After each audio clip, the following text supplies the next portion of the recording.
bienvenue dans votre émission. Bienvenue dans votre émission. Bienvenue dans votre émission. La Réunion Léla, la Réunion Léla, la Réunion Léla.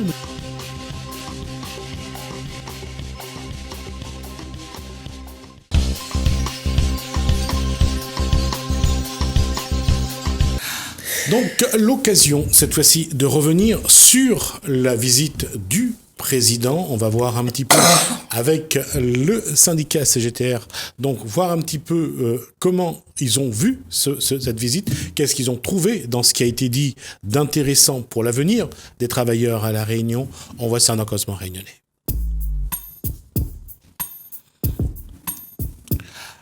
Avec nous pour vous poser des questions, Shakila, bonsoir. Bonsoir. Philippe Borelli, bonsoir. Et Maxima Sabari, bonsoir. Là, on l'avait dit un peu en off, lorsqu'on a échangé. Qu'est-ce que vous retenez de cette visite de bon pour le travail en matière de collectivité, en matière de mairie, de PCI? Aujourd'hui, est-ce que les perspectives vous paraissent intéressantes?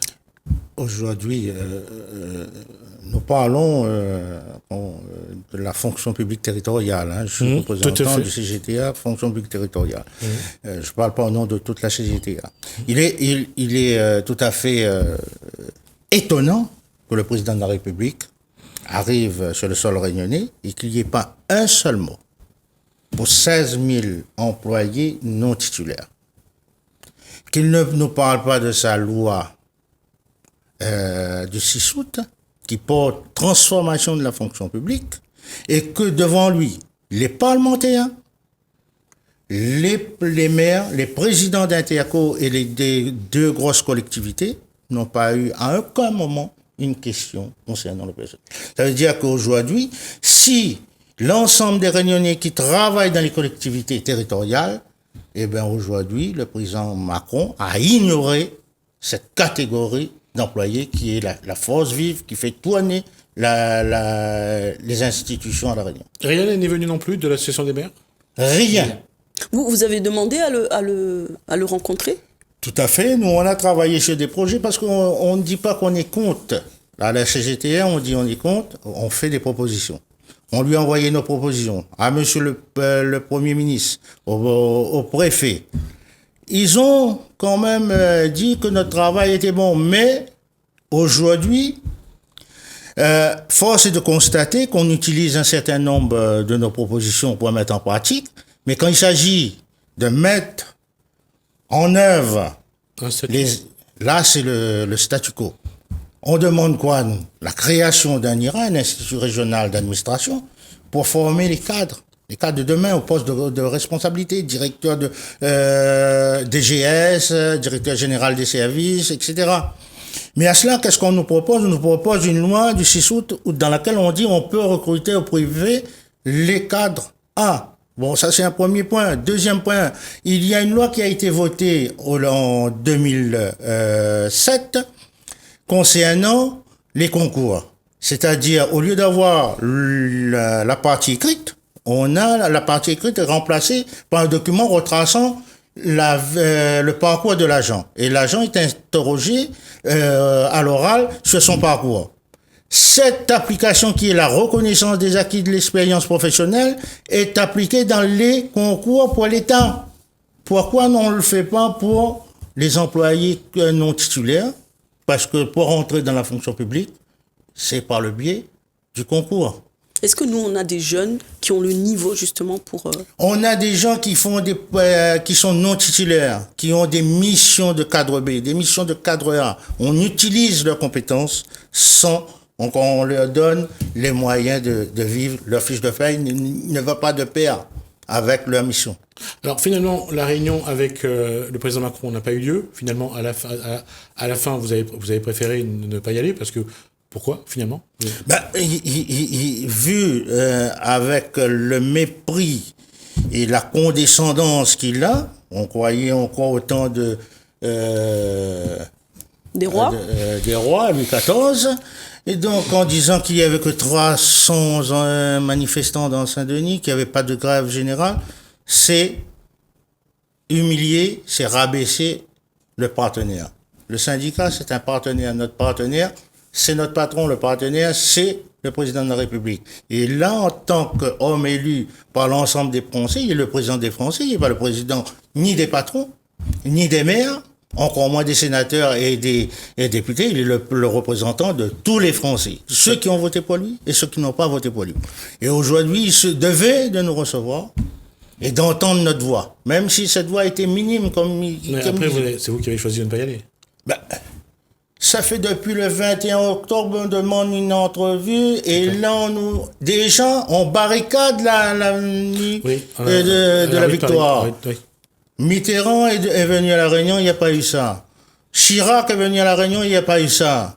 Giscard d'Estaing est venu à La Réunion, il n'y a pas eu ça. Seulement en 2019, selon on vous, voit une chose qu'est-ce qui lui pareille. donne cette toute puissance? Parce qu'on a l'impression, quand on vous écoute, c'est comme s'il était venu ici en terrain acquis et que... Ben, on se croirait que Boana est débarqué et tout le monde faisait la révérence devant.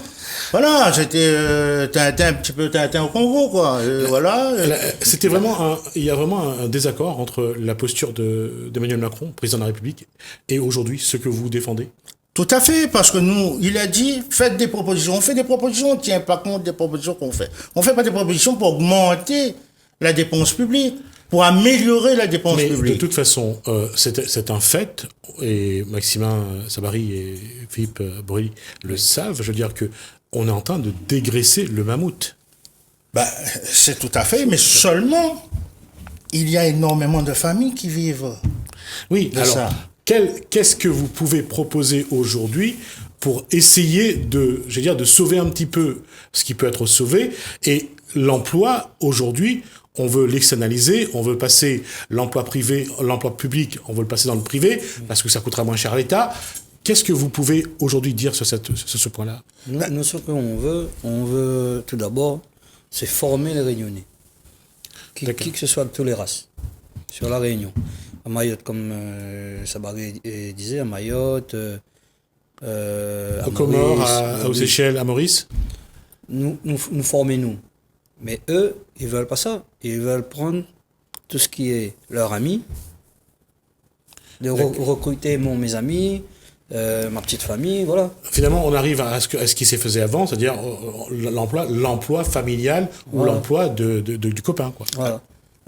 Quand on parle de formation dans la fonction publique, qu'est-ce qu'il y a? La compétence pour la formation, c'est le CNFPT, le Centre national de la fonction publique territoriale.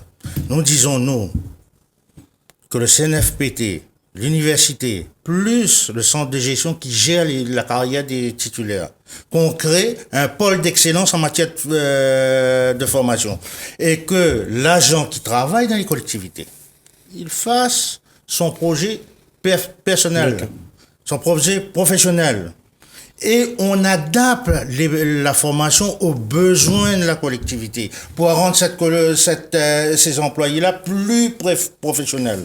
Et ça coûte pas cher. D'accord, mais est-ce que vous, syndicat des mairies, du personnel des mairies, du personnel des EPCI, est-ce que vous êtes prêts à... Parce que c'est peut-être là la faille pour les politiques. Est-ce que vous êtes prêts à vous entendre autour d'un statut, à vous entendre autour d'un projet?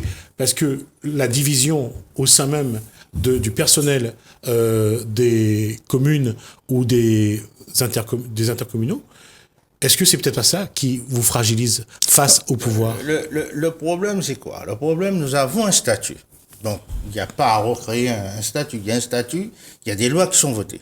Bon, il y a la loi du 2 février 2007 qui n'est pas appliquée chez nous.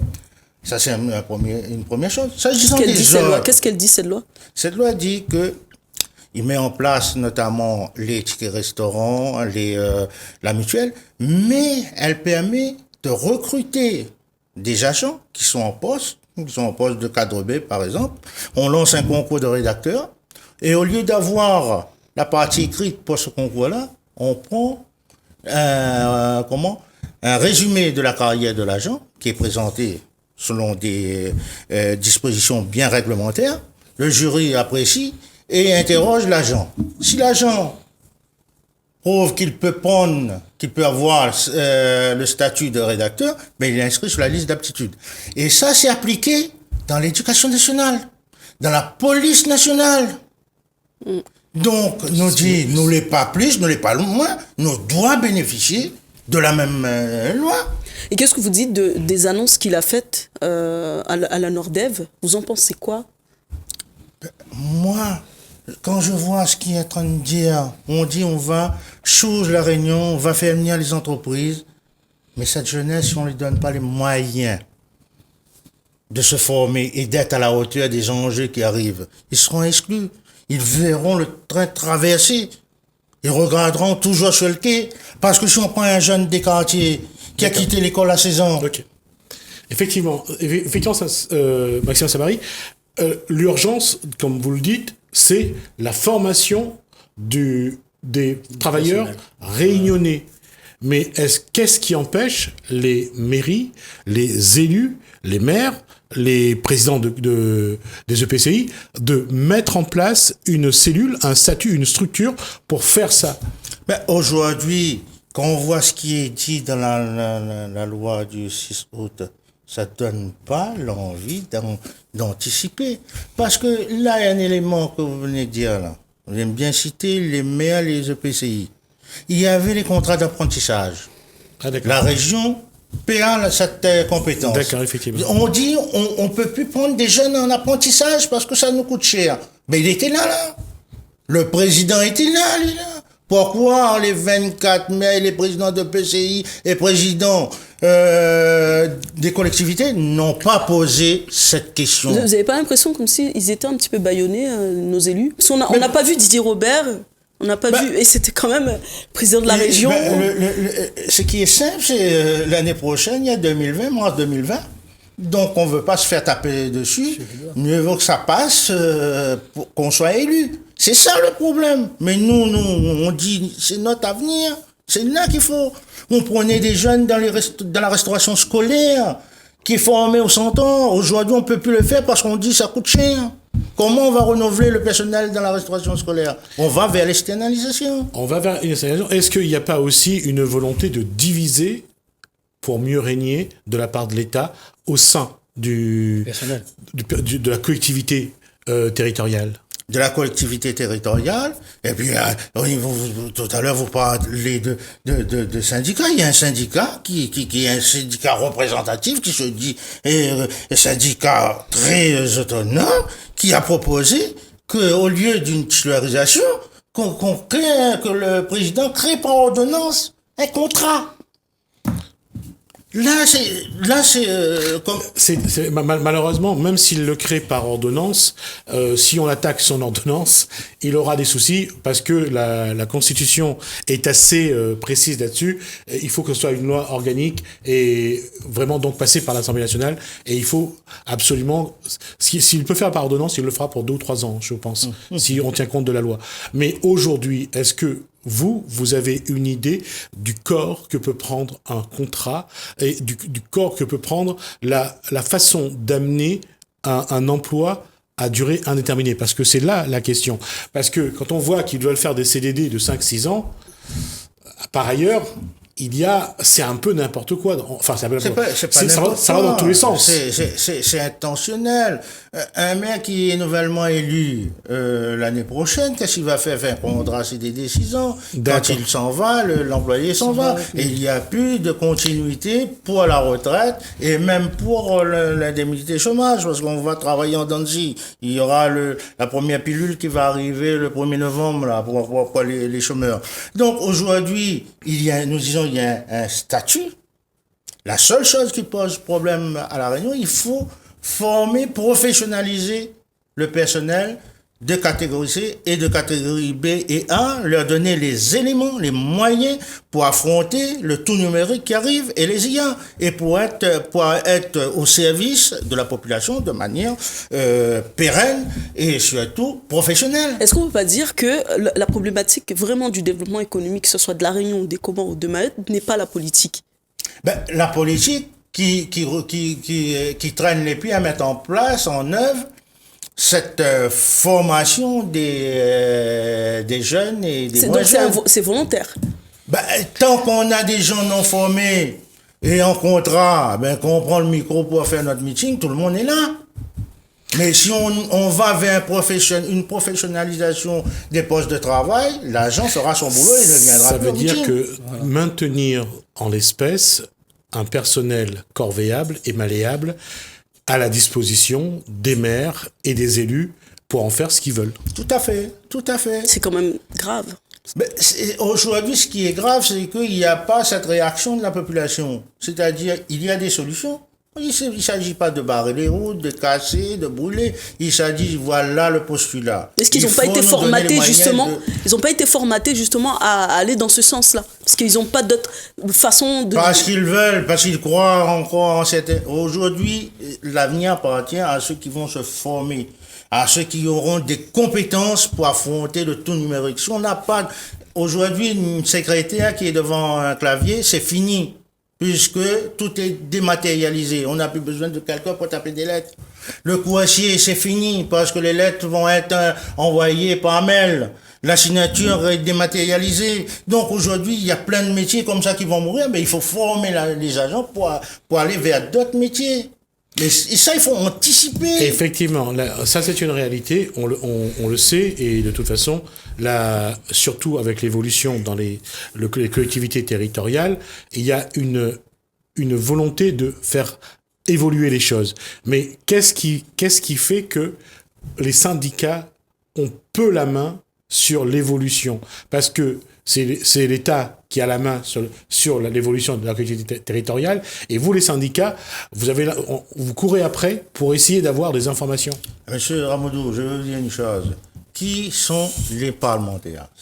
Avant, on avait députés maires, sénateurs maires. Est-ce qu'ils vont faire des textes de loi pour les... D'accord. Voilà. Donc, aujourd'hui, une CAP, c'est une instance, CAP, c'est commission administrative paritaire, qui juge de l'avancée de grade des agents. Mais la commission peut donner un avis sur l'avancement de telle personne, sauf le législateur prévu.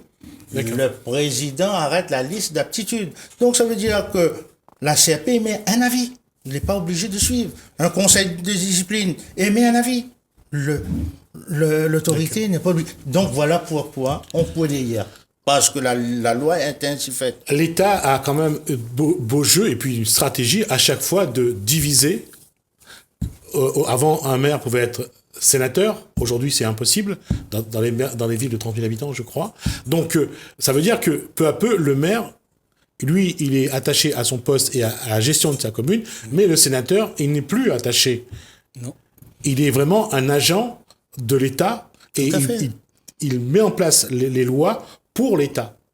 Tout à fait, parce qu'aujourd'hui, le maire qui était maire et sénateur, il reçoit sa population. Oui. Donc, il peut faire remonter un certain nombre de choses. Aujourd'hui, le maire ne peut plus le faire. Il est obligé de courir derrière un sénateur pour porter sa voix.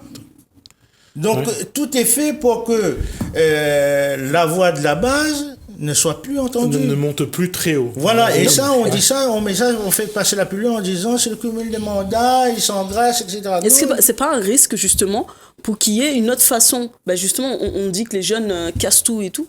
On trouve personne pour porter la voix de la population, parce que c'est la base. Comment ça va, la population va pouvoir s'exprimer comment? Aujourd'hui, cette population est restée en retrait de tout ce qui se passe. Parce que on dit bien, nul n'est censé ignorer la loi. Et quand on commence à impacter, on s'est réveillé pour le coût de l'essence. Vous voyez, hein, je ne paie pas pour la nourriture, c'est pour le coût de l'essence. Donc, à partir de là, ils découvrent. Mais on ne peut pas modifier tout ce qui a été fait par la Constitution garant de notre vie législative et la vie de tous les jours. Donc aujourd'hui, il faut que la population entre dans le débat, se l'approprie. Quand on défend, nous, la fonction publique territoriale, on ne défend pas notre poste de travail, on est en train de défendre la qualité de service public rendu à la population. C'est un paradoxe et c'est à double détente parce que c'est défendre, bien sûr, la qualité de service rendu à la population, mais aussi défendre le statut de ces mêmes employés qui rendent ce service. Parce que s'ils ne sont pas dans un statut qui leur permet de bien faire leur travail, ça sera difficile. Tout à fait. Je vais vous donner un exemple qui va toucher puisqu'on on approche de du 1er novembre. Des mairies ont concédé le fossoyage, c'est-à-dire fouiller la fosse. Fouiller la fosse à des entreprises de pompes funèbres. Il y aura des bobcats, SH, pour fouiller les trous.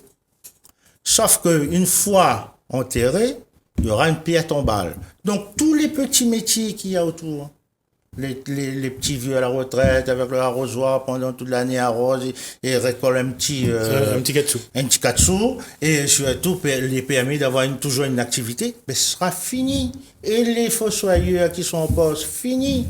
Donc c'est une qualité. Et là, c'est une qualité de notre vivre ensemble qu'on est en train d'attaquer. Et ça, les Réunionnais disent, c'est tant qu'on ne touche pas, en vous écoutant, on a l'impression que le président, en fait, il est venu placer ses pions. Voilà. En fait, il s'approprie la Réunion, il s'approprie l'océan Indien, il s'approprie les Comores. Le souci, c'est que... C'est un avertissement, en gros, votre passage. C'est un politique. C'est un homme intelligent, mais il fait sa politique. Mais en face, on est là... On reste là, on attend la grande messe. Il faut dire, Monsieur le Président, nous avons ça.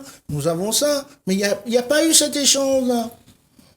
Ça a été comme l'eau qui coule. Il s'est imposé, il a dit voilà les lois, voilà le cadre, il a dit les statuts sont comme ça. Et c'est vrai qu'il n'y a pas eu d'échange avec les syndicats, avec le personnel réunionnais, avec les élus non plus. Il n'y a pas eu de débat, on n'a pas vu un élu oser dire quelque chose de contraire. Même ceux qui se disent de l'opposition, tout le monde, l'eau et le vent allaient dans le même sens. Et là bientôt, il va y avoir l'élection présidentielle. Il a préparé le terrain. Il prépare déjà, c'est de bonne guerre. On peut pas lui reprocher de préparer l'échéance municipale, dans la foulée l'échéance régionale et départementale, et l'échéance majeure des élections. Qu'est-ce qui adviendra, vous, les syndicalistes, qu'est-ce qui adviendra de vous? Parce que là, déjà, on voit qu'on vous entend pas. Notre débat, notre combat au niveau local, au niveau des élections municipales, et ensuite on monte en pression. D'accord. Alors, merci. On arrive à la fin de l'émission. Merci Maxime Savary, merci Philippe Borelli, merci Shakira. Donc, le débat sur ce point va continuer. On va continuer à recevoir, bien sûr, la CGTR, Maxime Savary et Philippe Borelli, pour d'autres sujets. Et on verra comment, jusqu'à la prochaine présidentielle, les acteurs de terrain vont essayer de peser sur ce débat qui ne va pas être simple.